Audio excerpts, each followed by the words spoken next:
सूक्ष्म रूप में विराजित परम पूज्य गुरुदेव एवं परम वंदनीय माता जी के संरक्षण में समस्त विश्व से हमारे गायत्री परिवार के सभी कार्यकर्ता भाई बहने, आप सभी का इसमें हार्दिक स्वागत, हार्दिक अभिनंदन है। आज का हमारा विषय है किशोरों की समस्याएं और उनका समाधान, टीनेज प्रॉब्लम्स एंड सॉल्यूशन। सर्वप्रथम किशोर क्या है, आइए उनको समझें। किशोरावस्था अभी तक हम समझते आए हैं, जानते आए हैं इतने सारे सेशन में कि किशोरावस्था बालपन से वयस्क होने के बीच की अवधि है। अर्थात हम ये कह सकते हैं कि जैसे एक गमला होता है, एक छोटा सा पौधा, नन्हा पौधा होता है, या फिर एक कुम्हार घड़ा बनाता है, तो कच्चा मिट्टी जैसे होती है उसको जिस रूप में ढाला जाए उसी रूप में वो ढल सकता है। तो ये समय किशोरावस्था ऐसी अवस्था है कि यहाँ समस्याएं बहुत सारी मिलेगी आपको, लेकिन परम पूज्य गुरुदेव अपने विभिन्न साहित्य में लिखते हैं कि जहाँ समस्याएं होती है वहीं उसका समाधान भी निहित होता है। तो ये बालपन से जो वयस्क होने की ये जो बीच की अवधि है, ये सबसे महत्वपूर्ण है और इसे गोल्डन पीरियड भी कहा जाता है। इस अवस्था में समस्याएं हैं तो उन्हीं समस्याओं में समाधान भी निहित है। किस प्रकार से हम समाधान करते हैं यह हर व्यक्ति के ऊपर अपने अपने ऊपर निर्भर करता है कि वो उसको किस तरीके से लेता है और उसे किस तरीके से प्रस्तुत करता है। तो यह केवल किशोरों की समस्या नहीं है, इसमें हम सभी जो यहाँ सुन रहे हैं और जो समस्त भारत में और विश्व में सभी लोग एकत्रित हैं, जुड़े हुए हैं, उन सब तक इन समस्याओं को और समाधान को भी आप पहुंचाएं। हर बच्चे के पास यह होना चाहिए, लेकिन सबसे पहले हम भी इससे जुड़े, क्योंकि अपना सुधार ही संसार की सबसे बड़ी सेवा है। हम किशोरों के साथ हमें भी जुड़ना होगा। यह जो सामंजस्य बनेगा तभी समस्याएं का समाधान संभव हो पाएगा। वस्तुतः किशोरावस्था को हम टीन एज या फिर एडोलसेंस पीरियड्स भी कहते हैं। अगर हम गहराई से देखें तो लगभग इस काल में बचपन समाप्त हो जाता है और परिवर्तन की प्रक्रिया तेजी से शुरू हो जाती है। यह जो तीव्रता होती है इसमें बहुत सारे बदलाव होते हैं। तो यहाँ हम किशोरों में लड़के और लड़कियों दोनों को ले रहे हैं, दोनों के शरीर और व्यवहार, यहाँ तक कि मन में, भावनात्मकता में और विचारों में, इन सभी में बदलाव होने लगते हैं। और शरीर में होने वाले इन परिवर्तनों को हम क्या नाम देते हैं? यौवन आरंभ की अवस्था। यदि हम कुछ संदर्भ के अनुसार बात करें तो जीव विज्ञान की दृष्टिकोण से देखें तो यौवन आरंभ की अवस्था है, लेकिन यदि हम काल क्रम के अनुसार देखें तो किशोरावस्था जीवन का वह भाग है जो लगभग 10 वर्ष से 19वें वर्ष तक होता है। समय परिस्थिति के अनुसार इसमें थोड़ा सा परिवर्तन हो सकता है। अगर हम लड़कियों में देखें तो 10 साल की उम्र में आजकल परिस्थितियों के कारण, खान पान के कारण, रहन सहन के कारण यह उम्र घट गई है। तो 10 साल की उम्र में यौनारंभ शुरू होकर लगभग 16 साल की उम्र में यह पूर्ण होता है, तथा लड़कों में 12 साल की उम्र में यौनारंभ शुरू होकर 19 साल की उम्र में यह पूर्ण हो जाता है। अब अलग अलग किशोरों में, क्योंकि किशोर का जो व्यक्तित्व है, उसका शरीर है वो अलग है, परिस्थितियां अलग है, भारत में, हमारे बाहर विदेशों में वातावरण अलग है, तो इसके कारण खान पान अलग है। तो किशोरों में जो हार्मोन बदलाव की जो उम्र है वो अलग अलग हो सकती है। पंडित श्री राम शर्मा आचार्य जी अपनी अखंड ज्योति जो 2022 में भी लिखते हैं कि किशोरावस्था वस्तुतः विकास तथा समायोजन का समय। यदि हम मनोवैज्ञानिकों की दृष्टि से देखें, क्योंकि मनोवैज्ञानिकों ने इस पर बहुत सारे काम किए हैं और इन पर बहुत सारे इनके समाधान भी निकाले हैं, तो एक बहुत बड़े मनोवैज्ञानिक हुए स्टैनली हॉल। किशोरावस्था बहुत ही दबाव, तनाव, तूफान तथा संघर्ष का समय होता है। क्यों? क्योंकि वह उस अवस्था से गुजरते हैं जब किशोरों में शारीरिक, मानसिक, सामाजिक, भावनात्मक, बौद्धिक, चारित्रिक और आध्यात्मिक विकास बहुत तीव्रता से होता है। आगे हम समझेंगे कि ये जो तीव्रता हो रही है कैसे हो रही है और ये इस तरह से व्यवहार क्यों प्रदर्शित कर रहे हैं, इसका बायोलॉजिकल कारण क्या। और अगर किशोर को हम देखें और उनसे हम लोग बातचीत करें, हमने बहुत सारे विद्यार्थियों से मिले, उनसे बातचीत, बच्चों के ग्रुप से भी मिले, उनसे बातचीत की। आप लोगों के भी संपर्क में रोज विद्यार्थी आते हैं, आप उनसे बातचीत करते हैं, तो आपने उनको देखा होगा कि वो बड़े कल्पनाशील जीवन जीते हैं और उसमें बहुत कुछ करने का जज्बा होता है। आप जिस दिशा में उसे बोलेंगे वो उस दिशा में मुड़ता चला जाएगा, लेकिन अभी तक उसमें पूरी तरह से परिपक्वता नहीं है, वो पूरी तरह से मैच्योरिटी नहीं हो पाती, जिस वजह से क्या होता है वो अपने निर्णय लेने में नहीं सक्षम हो पाता है। अपने आप को बच्चे बहुत अधिक महत्व भी देते हैं कि बचपन में माता पिता के साथ रहते हैं, लेकिन जैसे ही बड़े होते हैं मित्र मंडली उनके साथ होती है और उन्हें लगता है कि हमारी बात भी सुनी जाए, उनका आदर होना चाहिए। इस प्रकार हमें कई बदलाव देखने को मिलते हैं, खास तौर पर उनके मस्तिष्क में शारीरिक और मानसिक तनाव के प्रति वो संवेदनशील होते हैं और इस कारण वो बहुत सारी मानसिक बीमारियों के भी शिकार हो जाते हैं। और ये इतने तेजी से होते हैं कि उन्हें ये समझ नहीं आता है कि हमारे साथ क्या हो रहा है। इस कारण हमने यह विषय लिया है और उनकी समस्याओं का समाधान हम सब एक साथ मिलकर ही इसे कर सकते हैं। अब हम देख लेते हैं कि समस्याएं क्या क्या हैं। अगर हम देखें तो समस्याएं तो बहुत सारी है, यहाँ पर आप चित्र में भी देख रहे हैं, बहुत सारी समस्याएं यहाँ पर आपको दिखाई दे रही है। तो यहाँ पर हम लोग कुछ कुछ समस्याओं को ले लेते हैं।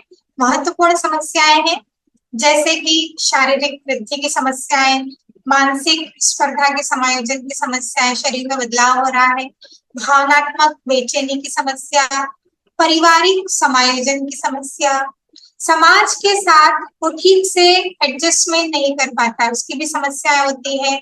और यह अवस्था ऐसी अवस्था है जब उसके मित्र बहुत अधिक बनाते हैं, तो ये भी हमने विषय आपने सुना था।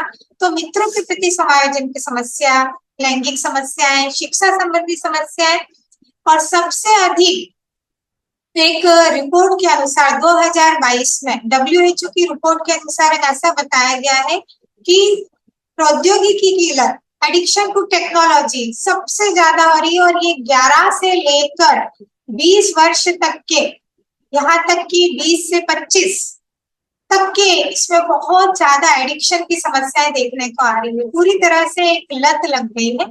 तो यह भी एक समस्याएं है। डेटिंग, उत्पीड़न, आत्मसम्मान में गिरावट की समस्याएं, बच्चे नशे की ओर भी अग्रसर हो रहे हैं, व्यसन, और सबसे अधिक महत्वपूर्ण है दिखने के प्रति कि हम कैसे दिख रहे हैं।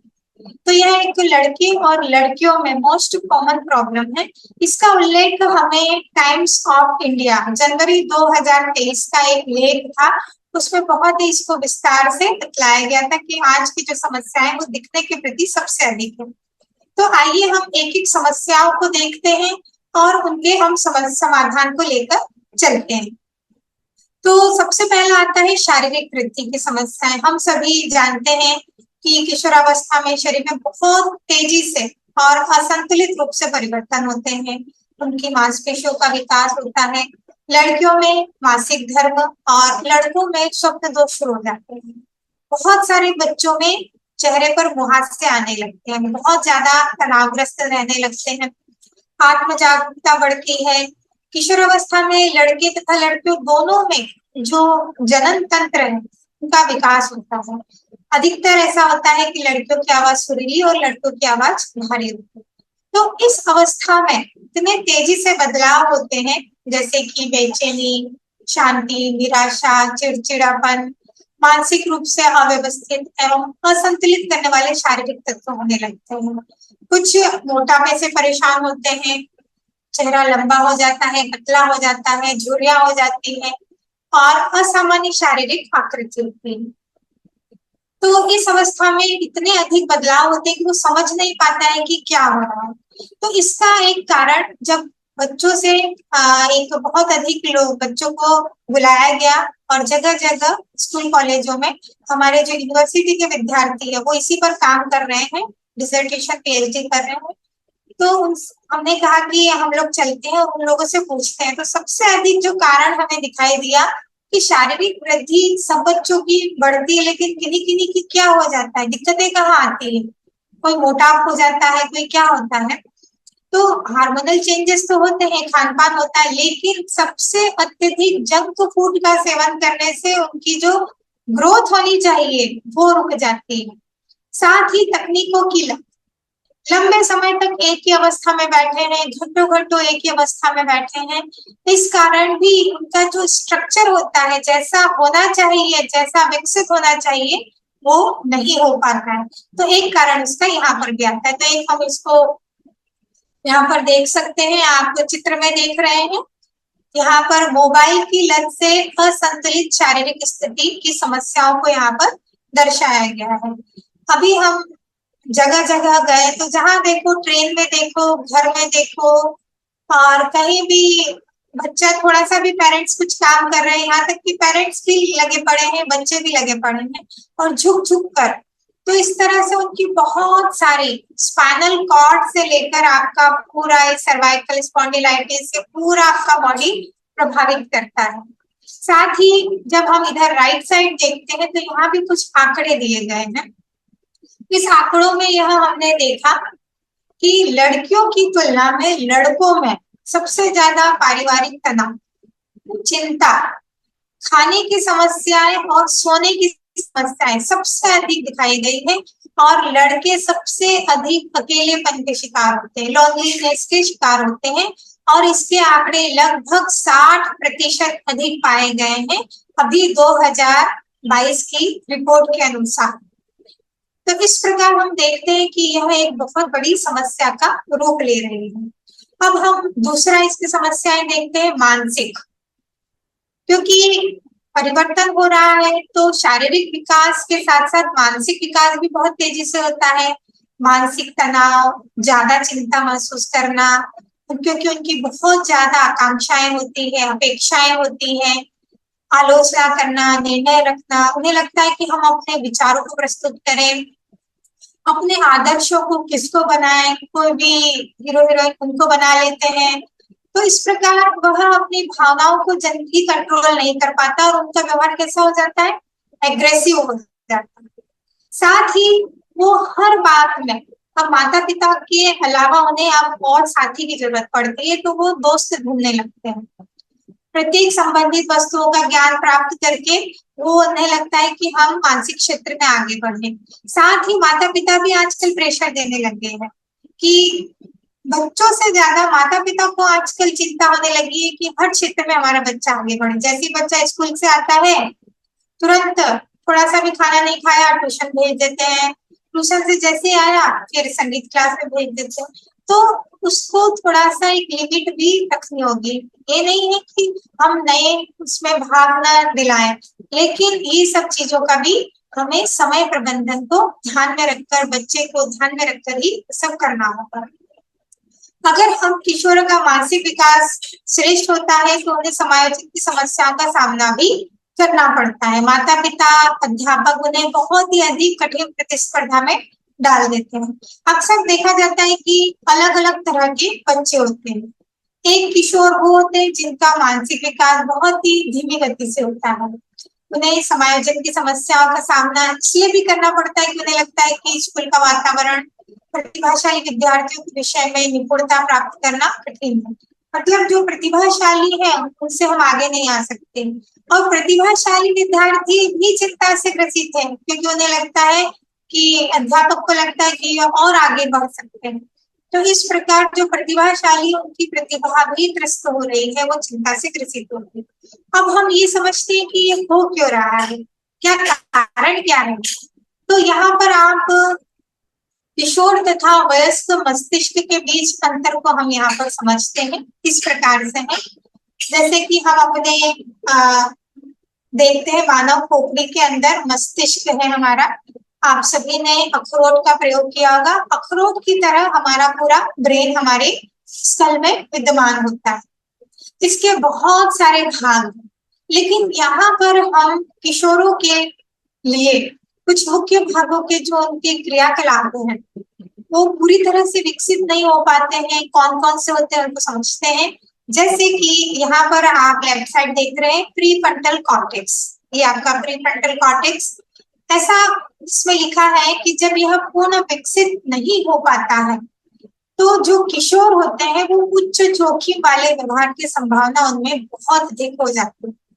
जबकि 25 वर्ष यह एडल्ट में, वयस्क में यह पूरी तरह से विकसित हो जाता है, लेकिन किशोरों में यह विकसित नहीं हो पाता। इसलिए कहा जाता है कि बच्चे अपरिपक्व होते हैं।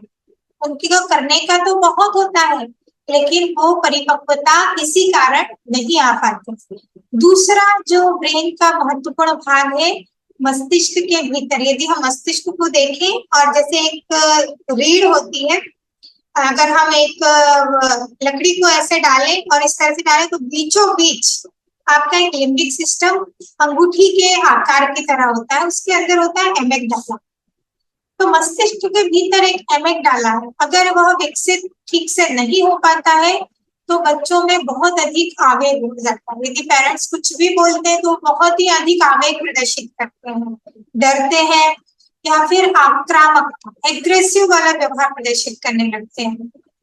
तो यह भी एक समस्या है और यह पूर्ण विकसित न होने के कारण ऐसा होता है। तीसरा है इसमें पेराइटल लोब। हमारे मस्तिष्क के 4 लोब हैं। सबसे पहला है पेराइटल लोब जो सबसे आगे है, फिर आता है टेम्पोरल, ऑक्सीपिटल और फ्रंटल।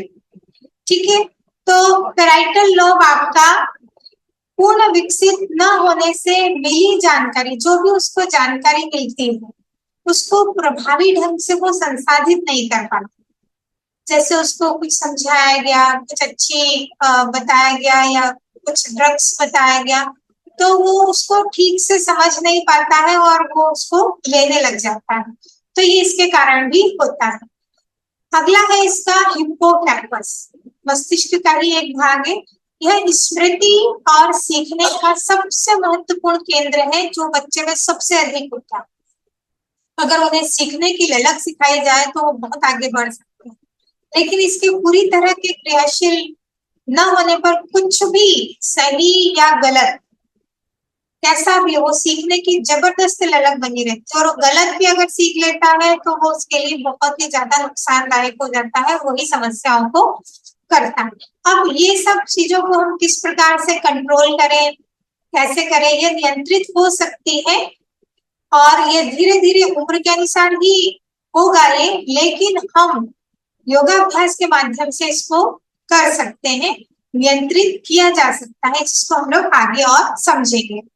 अगला अब आता है भावनात्मक बेचैनी की समस्या।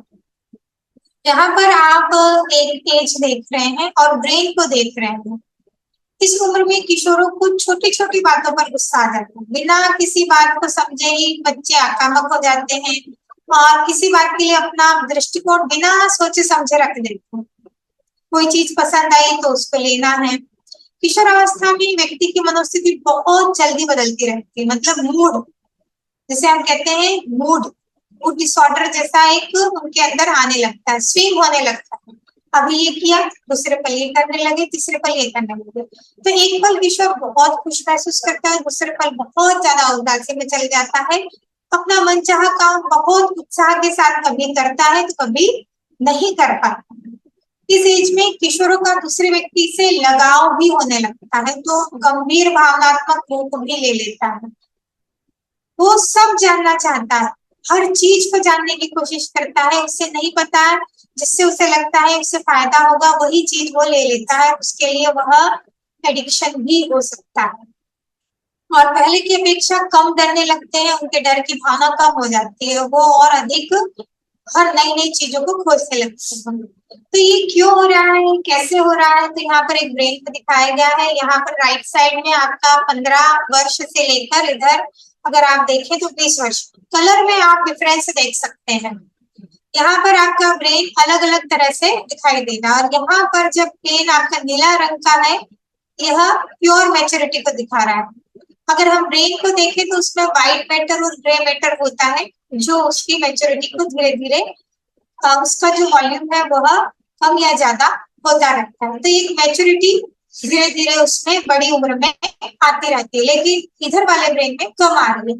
इस कारण भी यह भावनात्मक रूप से परिपक्वता नहीं हो पाती है। कभी कभी अपनी सीमा भी पार कर जाते हैं, मन उत्साह और उत्तेजित रहता है, और कभी कभी आत्महत्या की बात भी सोचने लगते हैं। तो यहाँ बहुत ही अधिक माता पिता को सजग रहना पड़ता है और यहाँ उनका बहुत अधिक ध्यान देना पड़ता है। अगला है समस्या सामाजिक, समाज के साथ समायोजन करने की समस्या। अपने परिवार की अपेक्षा आप देखते होंगे, हम सभी देखते हैं कि मित्रों पर वो ज्यादा विश्वास करते हैं कि हमने कहा कि चलो बच्चों ऐसा करो, तो नहीं नहीं हमारे फ्रेंड कहेंगे हम उन्हीं की बात मानेंगे, ऐसा बच्चे सीधे कहने लग जाते हैं।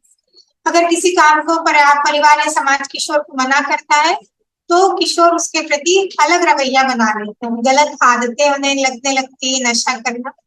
जैसे कि अभी 2 दिन पहले हमारे देव संस्कृति विश्वविद्यालय में एक लड़का है, तो देखने में तो बहुत अच्छा है, सभी अच्छा है, लेकिन जब उससे ध्यान से पूछा गया और उसको बार बार गुस्सा बहुत आता है और अटैक आता है, उससे पूछा गया, धीरे धीरे उसने कुछ बताया नहीं, लेकिन बड़े प्यार से उसे समझाया गया और उसकी चिकित्सा भी चल रही है।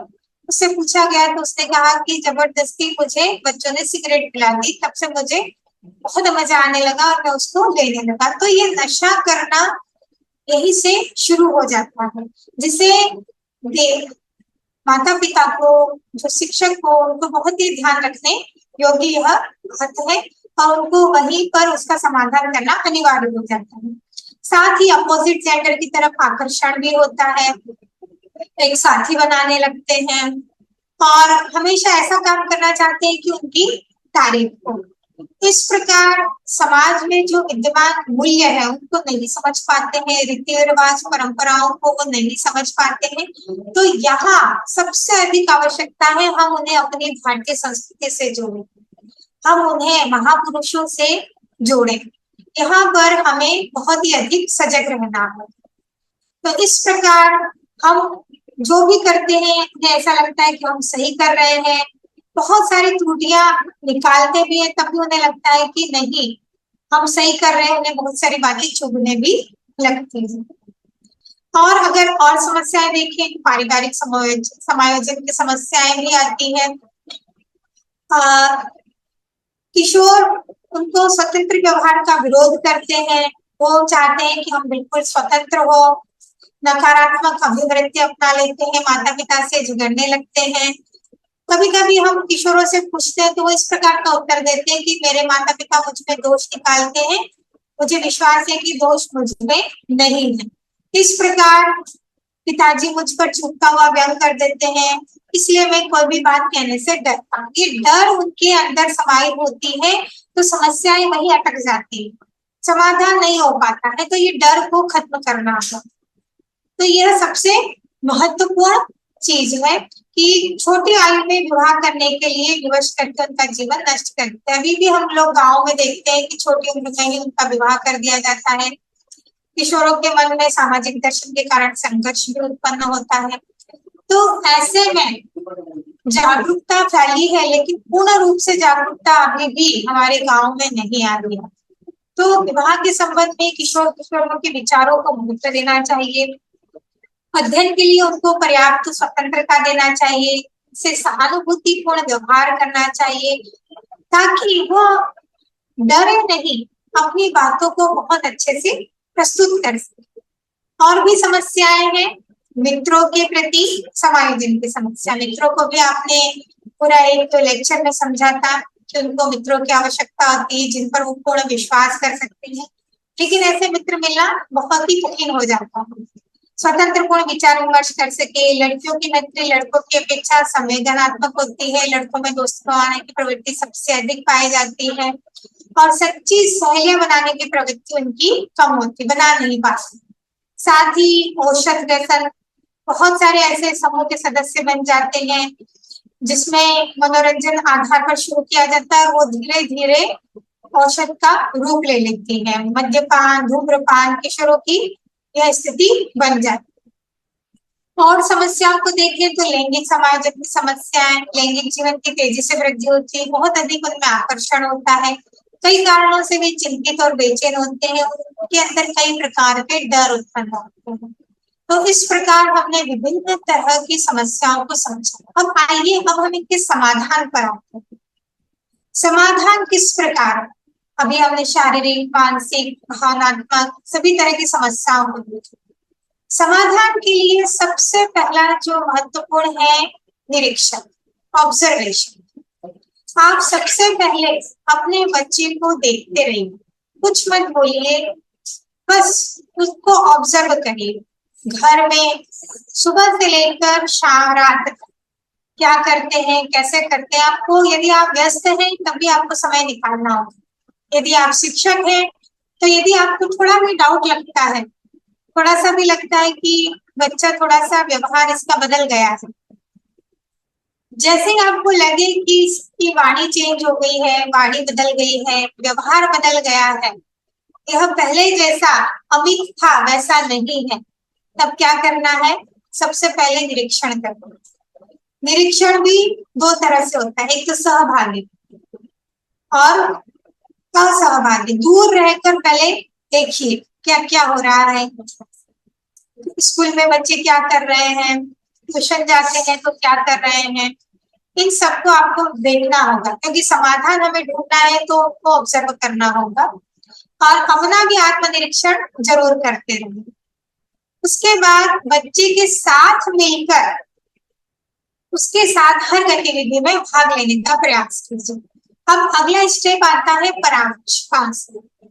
यदि उसकी शारीरिक वृद्धि नहीं हो रही है, यदि बहुत अधिक तकनीकों का प्रयोग कर रहा है, तो उसे समझाएं कि एक समय प्रबंधन को अपनाएं, कि जो भी काम है एक समय के अनुसार।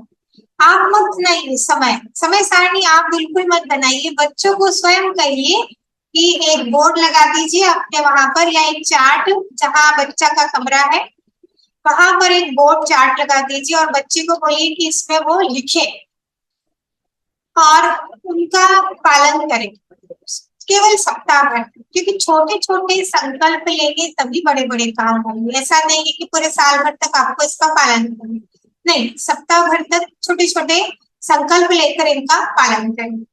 फिर जहां गलती होती है, अगर यह लग रहा है कि टाइम मैनेजमेंट नहीं हो रहा है, 1 घंटा उनको, जैसे कि मोबाइल का प्रयोग है बहुत अच्छा है, बहुत अच्छा उसमें कर सकते, लेकिन सीधे बैठकर देखें, सिर झुकाकर ना देखें। और जो काम की चीजें हैं, इतना सारा मिल रहा है, क्योंकि हम अभी टेक्नोलॉजी से ही तो जुड़े हैं, हम आपस में बातचीत कर रहे हैं, वो टेक्नोलॉजी के कारण है, तो उसका सदुपयोग करना उन्हें आना चाहिए। इस प्रकार से जब हम उन्हें समझाएंगे तो बहुत अच्छे से कर पाएंगे। टाइम मैनेजमेंट हर बार बदलता रहता है, सप्ताह में फिर से उसमें थोड़ा सा परिवर्तन करें, जहां आ रहा है उसको इरेज कर दीजिए, वहां पर फिर से आप टाइम बच्चों को बोलिए कि अगर आप इसको पालन नहीं कर पाए हैं, हमने 1 घंटा आपको प्रयोग दिया था, 1 घंटे से 1 मिनट ज्यादा नहीं होना चाहिए। तीसरा, उसके व्यवहार, चिकित्सा व्यवहार को देखिए कैसा व्यवहार हो रहा है। अगर कुछ गड़बड़ हो रही है तो उसको समझाइए तो सही, लेकिन ऐसा माना जाता है कि 25% ही बच्चा सुनता है, समझता है, तो 25% आप उसको समझाइए, 25% उसको करके दिखाइए।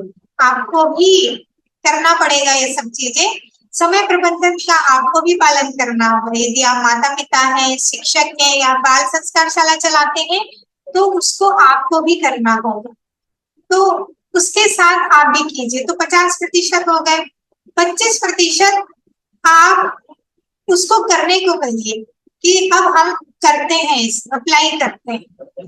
आपने पहले करके दिखाया, अब उसको करने को बोलिए, वो धीरे धीरे करेगा। 75% हो गया, बाकी 25% उसको आप शाबाशी दीजिए, उसका फीडबैक लेते रहिए कि क्या हो रहा है। और जहां पनिशमेंट है, दंड देना है, वहां दंड भी दीजिए, क्योंकि गुरुदेव कहते हैं कि एक आंख प्यार की, एक आंख मार की, तो ये दोनों चलनी चाहिए। लेकिन ये हर बच्चे के लिए आपको देखना होगा कि किस बच्चों को कैसे हैंडल करना है, क्योंकि हर बच्चा अपने आप में यूनिक है और किस प्रकार से उसे समझना होगा। तो ये आपको बनाना होगा कि मुझे किस प्रकार से क्या करना है। अगला सबसे महत्वपूर्ण आता है अंतर्दृष्टि का विकास। यदि उसके अंदर ये समझ में आ गया कि ये चीज बुरी है, ये चीज मेरे लिए ठीक नहीं है, या इसका मुझे सदुपयोग इतना ही करना है, तो धीरे धीरे उसका विकास होता चला जाएगा। उसको समझदारी आनी चाहिए, उसके अंतर्दृष्टि का विकास होना चाहिए, इंसाइट डेवलप होना चाहिए उसे। इस जैसे कि एक घटना आपको बताते हैं। एक लड़की, बहुत ही उसकी आदत थी शुरू से कम कपड़े पहनने की। अब पिता बहुत परेशान थे, माँ भी बहुत परेशान थी। तो उसको समझाए तो कैसे समझाए, तो उसको मोबाइल बहुत पसंद था, हर बच्चे को पसंद होता है। उसको मोबाइल पसंद था और जब भी जाती थी किसी दुकान पे हमेशा उसके लिए नया वो लेकर आती थी कवर। तो उसके पिता उसको देखते रहते थे, जब भी जाती थी और नया कवर उसको बहुत पसंद थे। तो उसके पिता ने कहा कि जैसे कि तुम मोबाइल को कवर करती हो तो कैसा लगता है वो? बोले बहुत अच्छा लगता है, बहुत सुंदर लगता है। अगर उस कवर को हटा दे तो बोले बहुत बेकार लगता है, अच्छा नहीं लगता। तो बेटा मैं यही तो इतने समय से कहना चाह रहा हूँ कि जब तुम कम वस्त्र पहनती हो तो हमें नहीं अच्छा लगता है और दूसरे लोगों की निगाह भी तुम्हारे ऊपर होती है। तो जैसे तुम मोबाइल को इतना सजा के संवार के रखती हो, ठीक उसी प्रकार जब तुम पूरा अपने को ढक कर रखोगे और परिस्थिति के अनुसार जैसा पहनना है वैसा पहनोगे तो कितना अच्छा लगेगा। तो यहाँ उसके अंतर्दृष्टि का विकास हुआ। यहाँ उस लड़की को समझ में आया कि सच में हाँ यहाँ सही, तब से उसने अच्छे से वस्त्र पहनना शुरू कर दिया। तो ये बहुत जरूरी है। बस आपको देखना है कि हमें किस बच्चे को कैसे समझाना है, क्या करना है।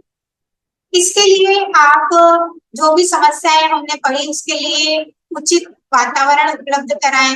माता पिता है, शिक्षक है, अपने बच्चे को ऐसा वातावरण दे कि वह खुद को सुरक्षित महसूस करे, उससे फ्रेंडली व्यवहार अपना। किशोर एक ऐसी अवस्था आ जाती है कि माता पिता को मित्रवत व्यवहार करना पड़ता है, क्योंकि दूसरे मित्रों पर हम विश्वास नहीं कर सकते, लेकिन आप तो मित्र बन सकते हैं ना। तो माता पिता को, अध्यापक को समझदारी से मित्र बनकर व्यवहार करना चाहिए। तीसरा है शिक्षा द्वारा नैतिक शिक्षा देने की उनको बहुत अधिक जरूरत है, ताकि बच्चे अपने व्यवहार को समझ पाए, उनका निदान खुद निकालने में सक्षम। तो नैतिक शिक्षा के लिए बहुत सारे हमारे पास है, तेनालीरामा है, अकबर बिरबल की कहानियां हैं, प्रभु गुरुदेव के साहित्य हैं। अब इनको हम किस प्रकार से करें? प्रैक्टिकल क्या होगा, क्रियात्मक क्या करें? बोलने में तो हम बोल देते हैं, लेकिन क्रियात्मकता भी तो चाहिए। तो मनोविज्ञान ये कहता है कि जब बच्चा रात्रि में सोता है तब उसका जो अनकॉन्शियस माइंड होता है वो पूरी तरह से हर व्यक्ति का जागृत होता है। आप जो भी उसमें डालेंगे वो पूरा का पूरा वो आत्मसात करेगी। मैं भी अपने बच्चों पर अप्लाई करती हूँ कि जहां भी उनके व्यवहार में परिवर्तन आता है मैं किताबों को लेती हूँ, और जब बच्चा सोने वाला होता है उस समय उनको ऐसी शिक्षाप्रद कहानी होती है कि आज उनकी ये गलती हुई, तो उसी कहानी को सुनाते हैं और उस प्रकार उनको समझाते भी और उनसे प्रश्न भी करते हैं। चित्र भी दिखाते हैं कि इस चित्र में क्या क्या है और आपको क्या समझ आया और आपने आज क्या गलती की। तो यहाँ पर उन्हें समझ में आ जाता है कि हाँ यहाँ अंतर्दृष्टि का विकास हो रहा है और बच्चे का अनकॉन्शियस माइंड में भी जा रहा है।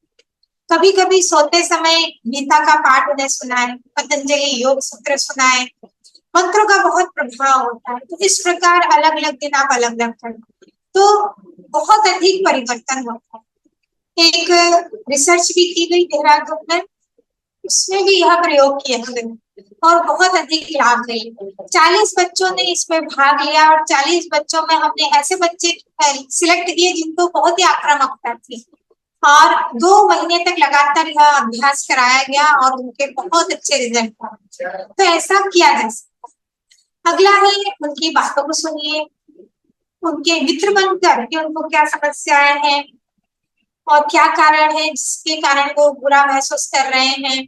तो आपसे वो बहुत अधिक जुड़ाव महसूस करेंगे और अपनी बातों को शेयर करें, इससे अच्छा व्यवहार करें। इसलिए अपना व्यवहार भी अच्छा करते जाएं, क्योंकि बच्चों के साथ साथ आप भी सीखते चले जाते हैं। स्वतंत्रता, उन्हें स्वतंत्रता की जरूरत होती है, तो उन्हें थोड़ी तो स्वतंत्रता दें, लेकिन एक दायरे के अंदर। उन्हें रिस्पॉन्सिबिलिटी, उत्तरदायित्व भी बताएं, सेल्फ डिपेंड बनने की कोशिश करते हैं तो थोड़ी रिस्पॉन्सिबिलिटी भी उन्हें सोचनी चाहिए। कुछ अगर आपको कुछ कार्य कराना है तो उन्हें करवाइए और शाबाशी भी जरूर दीजिए। अगला हम देखते हैं समाधान में, सबसे महत्वपूर्ण है माता बच्चे की सबसे बड़ी प्रथम गुरु होती है। तो बच्चों में स्थिरता की कमी होती है, कंपटीशन की भावना ज्यादा होती है, बुरी आदतें, गलत संगत में फंस जाते हैं, तो उन्हें मार्गदर्शन जरूर दें। गुरुदेव कहते हैं कि किताब है शिक्षा और विद्या। माता जी ये बहुत अच्छे से समझाती थी कि शिक्षा के साथ साथ विद्या, अगर विद्या समझना है तो माता जी के जीवन को समझिए। पूरा का पूरा विद्या आपको जीवन जीने की कला कैसे जी जाती है, माता जी से बेहतर और कोई नहीं बता सकता। किस प्रकार से उन्होंने पूरे परिवार को पाला, तो वह पूरी की पूरी एक शिक्षा देती थी। तो इस उम्र में उन्हें शिक्षा के साथ साथ विद्या, जीवन जीने की कला जरूर सिखाएं, कैसे जीवन जिया जाता है, और स्वयं भी सीखते चले जाए। साथ ही उनकी कल्पना शक्ति के विकास के लिए उन्हें कला, संगीत, साहित्य, रचनात्मक कार्यों में उन्हें लगाए, लेकिन इसमें समय प्रबंधन का विशेष ध्यान, बच्चों की रुचि को देखकर ही उन्हें लगाए, और इतना भारी भरकम नहीं कि आप यहाँ चले जाइए फिर 1 घंटे बाद वहां चले जाइए, नहीं, थोड़ा सा उन्हें आराम से चीजों को करने दीजिए। रुचियों में उन्हें क्या रुचि है, उनकी बालिकाओं में सुंदर बनने की रुचि, खेलकूद, संगीत, नृत्य, नाटिका, इन सभी का आप प्रयोग कर सकते हैं, लेकिन उसके भावी जीवन को उन्नत बनाने के लिए जो हमारे उपनिषद गंगा है, आप उनकी जो नाटक दिखाते हैं उसमें बड़ा ही उपनिषदों के बारे में दिखाया गया है, तो उस तरह के नाटक को भी किया जा सकता है जो बड़े बच्चे हैं। और हम देख लेते हैं, अब हमने देखा कि मस्तिष्क से संबंधित समस्याएं भी हो रही है, तो मानसिक समस्याएं भी हो रही है, तो इनको नियंत्रित करने के लिए सबसे महत्वपूर्ण योग, योग अर्थात जीवन जीने की कला, परम पूज्य गुरुदेव के अनुसार। यदि हम योग दर्शन के अनुसार देखें तो योग अर्थात अपने को अनुशासित करना तथा योगानुशासन। महर्षि पतंजलि भी कहते हैं कि अनुशासन से ही योग की शुरुआत होती है। तो योग क्या करता है, किस प्रकार से ये सब कार्य करता है, समस्याओं का समाधान कैसे करता है, तो योग हमारा जो अग्र मस्तिष्क है, फोर ब्रेन, जो आगे का मस्तिष्क है, इसका काम होता है निर्णय लेना, स्मृति, सीखना। तो यह अगर गड़बड़ हो जाता है या ठीक से डेवलप नहीं हो पाता है तो इस तरह की, जो हमने आगे की स्लाइड्स में देखे थे, विभिन्न तरह की समस्याओं से ग्रसित होता है। तो योग इन अग्र मस्तिष्क की गतिविधियों को नियंत्रित करता है। साथ ही जब हम प्राणायाम करवाते हैं तो प्राणायाम तनाव, चिंता के स्तर को कम करता है। गुरुदेव ने नाड़ी शोधन प्राणायाम बताया है, तो इसके बहुत सारे वीडियो आपको यूट्यूब पर भी मिल जाते हैं और आप इसको बहुत सारी चीजों को समझ भी सकते हैं। बहुत ही सरल है, गुरुदेव ने बहुत ही सरल शब्दों में नाड़ी शोधन प्राणायाम, प्राणाकर्षण प्राणायाम को महत्व दिया है। तो किशोरावस्था में हो रही शारीरिक वृद्धि, शारीरिक समस्याएं, सामंजस्य को बनाए रखने में किशोरों को आप नियमित योग, लेकिन आपको भी करना पड़ेगा क्योंकि बच्चे एकदम बोलने से नहीं सीखते हैं, आपको भी उसमें भागीदारी करनी होगी। तो वही आपका रेशियो 100% का वही रहेगा, 25% उन्हें समझाना, 25% स्वयं करके दिखाना, 25% उन्हें करवाना और 25% उनके जो भी गुण दोष है उनको निकाल कर आत्मनिरीक्षण, आत्म विकास की ओर प्रवृत्त करना। सूर्य नमस्कार और प्रज्ञायोग बहुत ही महत्वपूर्ण है जो गुरुदेव ने हमें प्रज्ञायोग बताया है। यह नित्य नियमित मंत्रों के साथ बच्चों को जरूर कराएं। सूर्य नमस्कार भी मंत्रों के साथ यदि आप कराते हैं तो बहुत अधिक लाभ होगा। ओम मित्राय नमः और एक रिदम के साथ कराएं, एक लय के साथ करें। जैसे आप बोल रहे हैं, मंत्रों को पहले उच्चारित उनसे करवा लें और फिर जब मंत्र याद हो जाए तो उनको आंसुओं के साथ जोड़िए, जैसे ओम मित्राय नमः, ओम रवये नमः, ओम सूर्याय नमः, ओम भानवे नमः, ओम खगाय नमः, ओम तूष्णे नमः, ओम हिरण्यगर्भाय नमः, ओम मरीचे नमः, ओम आदित्याय नमः, ओम सावित्रे नमः, ओम अर्काय नमः, ओम भास्कराय नमः। अर्थात एक लय होनी चाहिए, एक रिदम होना चाहिए, क्योंकि मंत्र रिदम से काम करता है। जितनी लय होगी, और जब आप आसन कराएं तो उसमें भी एक लय होगी। प्रारंभिक अवस्था में लय नहीं बन पाती है तो कोई बात नहीं, धीरे धीरे आप उनको कराएं। इससे उनकी बुद्धि का विकास होगा, उनकी भावनात्मकता का विकास होगा, क्या सही है क्या गलत है, ये सब चीजों को वो समझेंगे। साथ ही मुद्राओं का अभ्यास करा सकते हैं, जिसके लिए आप ज्ञान मुद्रा, जैसे ये इंडेक्स फिंगर है, इसको अंगूठे से आपको स्पर्श कराना है, ज्ञान मुद्रा। ये पंच तत्वों पर आधारित मुद्राएं हैं। 5 तत्व हमारे, पृथ्वी जल तेज वायु और आकाश। तो इसमें से एक तत्व को आपको लेना है और इस प्रकार से 45 मिनट 45 मिनट्स लंबी गहरी श्वास के साथ आंखें बंद करके लंबी गहरी श्वास से इसको आपको अभ्यास करना। बच्चे को पहले समझाएं कैसे करेंगे, इस प्रकार से मुद्रा लगाएं। पहले तो 45 मिनट तक आप नहीं करा सकते, तो इसे 3 भागों में डिवाइड करें। 15 मिनट सुबह, 15 मिनट दिन में, 15 मिनट शाम को। प्रातः काल यदि आप बाल संस्कार शाला चलाते हैं तो प्रातः काल भी बुला सकते हैं, शाम को बुला सकते हैं, बाकी बच्चे को करने को आप करें। कैसे करना है, मुद्रा लगा लीजिए, लंबी गहरी श्वास लेना है आपको और श्वास छोड़ना है। श्वास के प्रति पूरी तरह से सजगता बनाना है। और जैसे ही आप मुद्रा लगाते हैं तो जैसे यह एक स्विच बोर्ड की तरह काम करता है। जैसे आप पंखा ऑन करते हैं तो पंखा ऑन हो जाता है, ट्यूबलाइट ऑन करते हैं तो ट्यूबलाइट ऑन हो जाती है। जिस उद्देश्य की प्राप्ति के लिए आप जिस मुद्राओं को लगाते हैं वो पूर्ण होती जाती है। तो यह ज्ञान अर्थात बच्चे में एकाग्रता का विकास है, ज्ञान का विकास। यदि बच्चा बहुत अधिक गुस्सा करता है तो वरुण मुद्रा, जो सबसे अधिक छोटी छोटी उंगली है, स्मॉल फिंगर, उसको आप लगा सकते हैं, वरुण मुद्रा। वरुण मुद्रा लगाने से बच्चा अगर आक्रामक है तो बहुत ही अधिक धीरे धीरे लंबे समय के कम से कम 3 से 4 महीने तक लगातार अभ्यास से उसकी जो एग्रेसिव बिहेवियर है वो भी कम होने लगती है और उसका ब्रेन पर्याप्त ऊर्जा से भर जाता है और ठीक से काम करने लगता है। तो योग ग्रंथों में भी कहा गया है मुद्रा स्थिरता, मुद्रा से स्थिरता की प्राप्ति होती है। और यदि बहुत बच्चा एकदम आलस करता है, बहुत अधिक आलस करता है, उठता नहीं है, तो उसको एक्टिव करने के लिए हमें क्या करना होगा, सूर्य मुद्रा। सूर्य मुद्रा कैसे करेंगे, ये जो सबसे बड़ी उंगली है इसको आपको अंगूठे के पौर में लगाना है।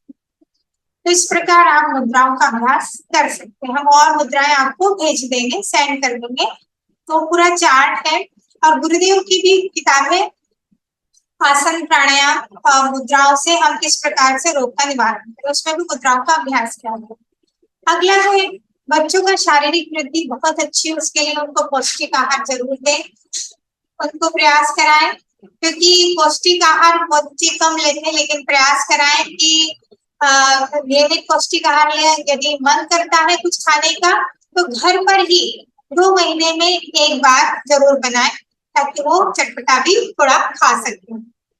यौगिक जीवन शैली जरूर अपनाएं। तो गीता में स्वयं योगेश्वर कृष्ण भी कहते हैं कि युक्ताहार विहार, मतलब यथा योग्य आहार और विहार, यथा योग्य सोना और जागना, ये सबसे महत्वपूर्ण। सोने और जागने का क्रम यदि नियमित हो जाए तो सारी बीमारियां धीरे धीरे ठीक होती चली जाएंगी। सोने का क्रम निर्धारित कर लें, उठने का क्रम निर्धारित, ये थोड़ा सा समय लग सकता है, लेकिन धीरे धीरे यदि आप प्रयास करेंगे तो किशोरों में भी बस वो बातें आने लगती है। थोड़ा सा उसको पुश करना होता है, धीरे धीरे उनके अंदर वो खुद आदतें आने लगती हैं। तो इसको जरूर अपनाएं। युक्ताहार विहार से युक्त चेष्ट से कर्म सुयुक्त स्वभाव से योगो भवति दुःखः। और सोने जागने का क्रम और कर्मों में जो भी कर्म करें अच्छे करें। जैसे झाड़ू भी लगा रहे हैं तो अच्छे से लगाएं। धीरे धीरे उनका विकास होता जाएगा, उनकी अंदर एकाग्रता का विकास होगा। नाटक का अभ्यास भी करा सकते हैं। रोज दिया लगाकर आप सभी नागयोग जब साधना करते हैं तो बच्चे से दिया लगवाएं, बच्चे से ही कहे कि हाँ चलो हम लोग सब करते हैं। गायत्री परिवार के तो सब लोग करते ही हैं, लेकिन हम प्रयास तो कर सकते हैं कि हम साथ में बाहर के विद्यार्थियों को, बच्चों को भी सम्मिलित करें, क्योंकि बच्चे देख देख कर सीखते हैं। कोई नहीं, यदि बच्चे नहीं सीख पाते हैं तो प्रयास जारी रखें। खेल में अधिक से अधिक भागीदारी करें, उन्हें दिन भर अच्छी अच्छी गतिविधियों में लगाएं, लेकिन उनको विश्राम भी दें। सामाजिक सेवा में लगाएं उन्हें। आजकल ऐसा कहा जाता है कि पहले गाय को एक रोटी जरूर दें। स्कूल कॉलेजों में भी आजकल सिखाया जाने लगा है माता पिता के पैरों को प्रणाम करें स्कूल आने से पहले। तो ऐसी छोटी छोटी बातों का क्रम यदि वो भूल जाते हैं तो उनको बनाकर रखा जा सकता है। और शुरुआत कहाँ से करनी है? परिवार से। सामाजिक सेवा, यदि आप सामाजिक सेवा करते हैं, बच्चे का यदि जन्मदिन होता है तो बच्चे, किसी ने प्रश्न भी किया था कि बाहर जाते हैं और उन्हें बहुत सारी चीजें दिखाई देती है तो उनका भी मन करता है। कोई बात नहीं, मन तो भटकता ही है, तो उन्हें क्या कीजिए कि अधिक से अधिक उनको एक पेंसिल का सेट दीजिए। जिन बच्चों के पास दिखाइए कि देखो इनके पास पेंसिल ही नहीं है। एक बार ऐसा ही हुआ कि एक हमारा ही बच्चा है, उसने कहा कि हमें ये चाहिए वो चाहिए, तो हमने जब उनको दिखाया तो उसने 1 घंटे तक उन बच्चों के साथ खेला। फिर उसने खुद आके कहा कि मम्मी उनके पास तो एक आधी पेंसिल भी नहीं थी, इतनी छोटी छोटी पेंसिल से रखते और मेरे पास कितनी 10 10 15 15 पेंसिल रखी रहती है, हम कितना उसका दुरुपयोग करते हैं। यहाँ पर अंतर्दृष्टि का विकास हुआ बच्चे का, तो इस प्रकार किया जा सकता है। और उसने जब सब बच्चों को पेंसिल बांटी तो उसमें देने की प्रवृत्ति आई। अगले जन्मदिन पर उसने ये नहीं कहा कि मुझे ये ला के देना वो ला के देना, तो पहले जितनी फरमाइश थी उससे थोड़ी 50% कम हो गई। तो ये प्रयोग किए जा सकते हैं। प्रैक्टिकली बहुत जरूरी है, क्रियात्मकता बहुत जरूरी है इन चीजों में। स्वच्छ प्रयोग के लिए स्वस्थ साधन जुटाएं। यदि आप साफ सफाई करते हैं तो बच्चों को भी उसमें भागीदारी करें। बच्चों को अपनी थाली कटोरी धोना सिखाएं, अपने बैग साफ करना सिखाएं, अपनी पेंसिल बॉक्स की बचपन में जो हम लोग कविता पढ़ते थे हमारे देख सुंदर, तो इस तरह से उनके हर चीज सुंदरता होनी चाहिए। वैसे तो सुंदरता दिखने के प्रति तो होते ही है, लेकिन उनमें भी एक लिमिटेशन होनी चाहिए, ठीक है ना, और सकारात्मक होना चाहिए। श्रमदान जरूर करें। आत्मरक्षा से संबंधित कक्षाएं आपने देखी थी कि किस प्रकार से बच्चे आत्मरक्षा कर सकते हैं। शैक्षणिक भ्रमण भी आप करवा सकते हैं। अच्छी अच्छी हमारे जो भ्रमण योग्य स्थान है उनको दिखाएं। विविध प्रतियोगिताओं का आयोजन जरूर रखें। वाद विवाद प्रतियोगिता, डिबेट्स, रंगोली प्रतियोगिता, चित्रकला प्रतियोगिता, मेहंदी प्रतियोगिता, इस प्रकार से बच्चे का विकास होता है, तो उनको प्रोत्साहित करते रहें। तो इस प्रकार हमने गुरुदेव ने कहा है कि इस प्रकार हम इसका समाधान कर सकते हैं। गायत्री महाविज्ञान में भी ऐसा लिखा गया है कि गायत्री महामंत्र एक ऐसा मंत्र है कि बच्चों को यह सिखाएं कि उठते बैठते जागते सोते आप मन ही मन गायत्री मंत्र का जप। जब आप नियमित इसका अभ्यास करने लगते हैं तो फिर वह एक साधना बन जाती है, अनायास से आपके अंदर से निकलने लगता है और वह आपको सही राह दिखाएगा। लेकिन शुरुआत कहाँ से करें? मंत्र लेखन से प्रारंभ कीजिए। बच्चों की राइटिंग भी सुधरेगी, माला जप करवाइए। बहुत सारे हमारे यहाँ जो करवाते हैं, लेकिन जो नहीं कर पाते हैं उसको प्रोत्साहित कीजिए। और बच्चों को ये कहिए कि आप जो किसी का जन्मदिन होता है तो मंत्र लेखन बांटे, अच्छी अच्छी कहानियों की किताबें अपने मित्रों को बांटे, तो उनको भी सीखने को मिलेगी। तो इस प्रकार से यह एक श्रृंखला चलने लग जाएगी। तो किशोरों में ध्यान केंद्रित करने की क्षमता का पर्याप्त विकास हो जाता है। वह किसी विषय वस्तु पर अपने ध्यान को बहुत देर तक केंद्रित कर सकता है। तो उसकी ये जो अच्छी बात है उसको और बढ़ाइए। उसकी अभिरुचि और क्षमताओं को समझने में सहायता मिलती है। गायत्री मंत्र उसके व्यक्तित्व को पूरी तरह से प्रभावित कर परिणाम लाता है। आपने बहुत सारे ऐसे कथा कहानियां सुनी होगी कि कैसी अवस्था थी और वो किस प्रकार से अपने को सुधार कर कहां से कहां पहुंच गए। तो नियमित ध्यान करें, गायत्री मंत्र लेखन, मंत्र जप, आत्मबोध तत्वबोध की साधना प्रातः और रात्रि, स्थिरता हेतु मुद्राएं, पाठ्य पुस्तक, नियमित स्वाध्याय। अच्छा, पाठ्य पुस्तक में एक कल ही एक बहुत अच्छा लेख आया, एक लड़की थी, उसका मैं जरूर सुनाना चाहूंगी कि एक छोटी बच्ची, उसके पिता समाज सेवा करते हैं, तो उसको भी साथ में ले गए। तो उसने देखा कि जो बच्चे थे अनाथ, उन्होंने एक किताबों की मांग करी, तो उनके पिताजी ने एकत्रित करके उनको दे दी। अभी मेरे पास वो फोटो नहीं है, मेरे कंप्यूटर में रखा है, उस बच्ची का पूरा फोटो है और वो पूरी एक लाइब्रेरी चला रही है। तो उसके मन में इतना अच्छा लगा, छोटी उम्र थी उसकी, उसको इतना अच्छा लगा और उसने पहले एक लाइब्रेरी शुरू करी।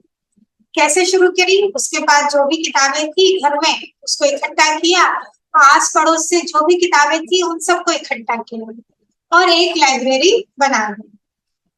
अब उसको इतना अच्छा लगा कि अब वो 12वीं में आ गई है और वो 6 लाइब्रेरी चलाती है, 6 लाइब्रेरी। और इतना अच्छा लगता है, सभी लोग बच्चे उसको देख देख के अपनी लाइब्रेरी बना रहे हैं। और एक बच्चे ने ऐसा किया कि खिलौने जो लोग फेंक देते हैं बड़े हो जाते हैं, तो उसने खिलौने की लाइब्रेरी बना। क्या किया उसने? खिलौने लिए और एक लाइब्रेरी बना के आसपास के जितने भी लोग थे जिनके बच्चे बड़े हो गए और फेंक देते हैं दिवाली पर, उसने उन सबको इकट्ठा किया और जो गिफ्ट भी देते थे उनको भी इकट्ठा किया।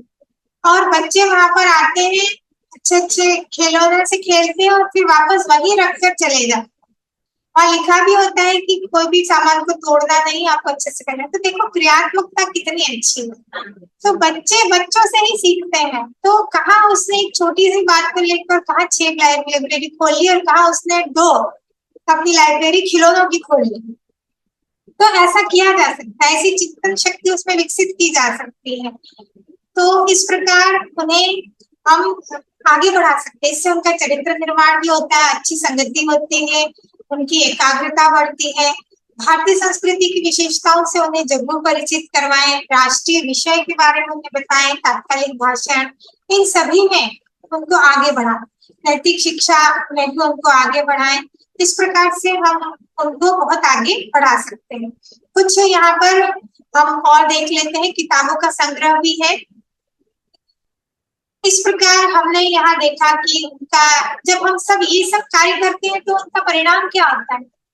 तो श्री माँ भी कहती है कि किशोरों की प्रतिभा व्यक्तित्व विकास के विभिन्न कार्यक्रमों में यदि हम निरंतर व्यस्त रखते हैं उन्हें, तो उनकी अंतर्दृष्टि का विकास होता है, उनकी विवेक क्षमता का विकास होता है, जागरण होता है, चरित्र निष्ठा उनमें आती है, ब्रह्म रक्षा की उनके अंदर आने लगती है। अगर वो निरंतर व्यस्त रहते हैं अच्छे अच्छे कामों में, उनके अंदर जागरूकता का विकास होता है, जैसे उस लड़की का विकास हुआ।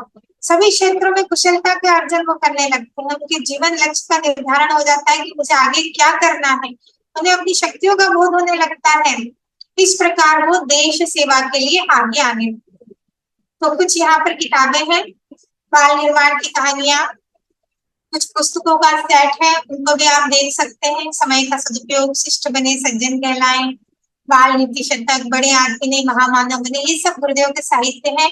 वेशभूषा शालीन रखिए, नैतिक शिक्षा। तो इस प्रकार हम इन सभी चीजों को ले सकते हैं। भारत की महान वीरांगनाएं, सफल जीवन की दिशा धारा, विज्ञान भवन के भाग्य पुष्प, जीवन एवं संकल्प शक्ति के धनी पराक्रमी व्यक्तित्व। इसके अलावा बहुत सारी किताबें, लेकिन यह बच्चों की एक पुस्तक वाटिका है, तो बहुत सारे बच्चे इससे प्रेरित हो रहे हैं और अपनी एक लाइब्रेरी स्वयं बना रहे हैं। और वहां पर बच्चों को ही नहीं, बड़े भी पढ़ने आ रहे हैं, क्योंकि बड़े कहते हैं कि हमें भी अभी सीखना है, और बच्चों से बड़े भी बहुत अच्छे से सीख पाते हैं। तो यहाँ पर मेरे पास अभी एक वाटिका भी है, मैं यहाँ देखती हूँ, खुल जाता है तो मैं उसको दिखाती हूँ।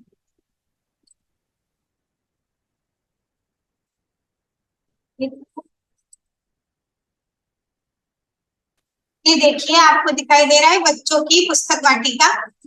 ये सारी यहाँ पर किताबें हैं। बाल निर्माण की कहानियां, समय का सदुपयोग, ये सभी आपको मिल जाएगी। शिष्ट बने सज्जन कहलाएं, सफलता के 3 साधन आप और देख सकते हैं। सफलता के 7 सूत्र साधन, बाल नीति शतक। इस प्रकार यह किताबों का संग्रह है बच्चों की पुस्तक पाठिका के लिए। बड़े आदमी नहीं, महामानव बने। आकृति देखकर मनुष्य की पहचान। वेशभूषा शालीन रखिए। नैतिक शिक्षा जो बच्चों के लिए बहुत ही अच्छी है, तो इनको आप रात्रि में भी सुना सकते हैं, या फिर एक अपने घर में जरूर एक लाइब्रेरी जरूर बनाएं और पढ़ने को प्रोत्साहित करें स्वाध्याय के लिए। नैतिक शिक्षा, सम्मान के पात्र हमारे वयोवृद्ध, कैसे उनकी सेवा करें, तो हमारे बड़ों का सम्मान करना उन्हें सिखाएं। ब्रह्मचर्य जीवन की अनिवार्य आवश्यकता, सभ्यता का शुभारंभ, कि हम अपने से शुभारंभ करें इन सबका। सदाचरण और मर्यादा पालन हमारे महान उत्तराधिकारी।